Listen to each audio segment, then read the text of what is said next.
Bengaluru outskirts లో ఆంధ్రప్రదేశ్ వ్యవసాయ శాఖ మంత్రి Kakani Govardhan Reddy mafia gang rave పార్టీని అక్కడ ఆర్గనైజ్ చేసింది బెంగళూరు అవుట్స్కర్ట్స్ లో. దాంట్లో కాకాని గోవర్ధన్ రెడ్డి స్టిక్కర్ ఉండే car plus Kakani Govardhan Reddy passport రెండు దొరికినాయి. బట్ ఆయన నాకు సంబంధం లేదు ఆ కారు స్టిక్కర్ అన్న అంట.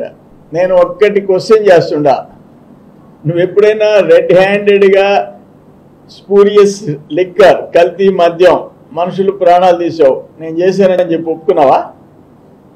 నకిలీ పత్రాలు సుప్రీంకోర్టుపై బెయిల్ తెచ్చుకున్నావు నేను చేశాను నేనే తయారు చేయించానని ఒప్పుకున్నావా?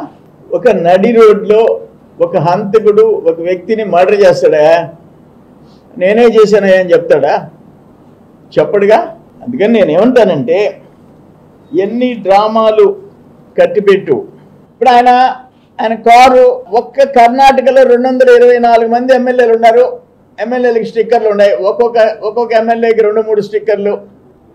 కర్ణాటక 224, ఆంధ్ర 175, తెలంగాణ 119, దాదాపు 500. వాళ్ళెవరు ఒక్క స్టిక్కర్ దొరకని, ఒక్కరి కారు దొరకలా, నీ ఒక్క కారు దొరికింది. నాకు సంబంధం లేదంటే ఇంకొక అదే కదా ఆ డూప్లికేట్ అయితే కర్ణాటక వాళ్ళు తయారు చేసుకోకూడదా? ఆంధ్ర వాళ్ళ డూప్లికేట్ స్టిక్కర్ తయారు చేసుకోకూడదా? తెలంగాణ చేసుకోకూడదా? నీ స్టిక్కర్ ఎందుకు దొరికింది? నీ కార్ పాస్ ఎందుకు దొరికింది? ఎమ్మెల్యే స్టిక్కర్, నీ పాస్పోర్ట్ ఎందుకు దొరికింది అక్కడ? ఇది ఇంటర్ స్టేట్ ప్రాబ్లం, ఒక స్టేట్ది కాదు ఇది.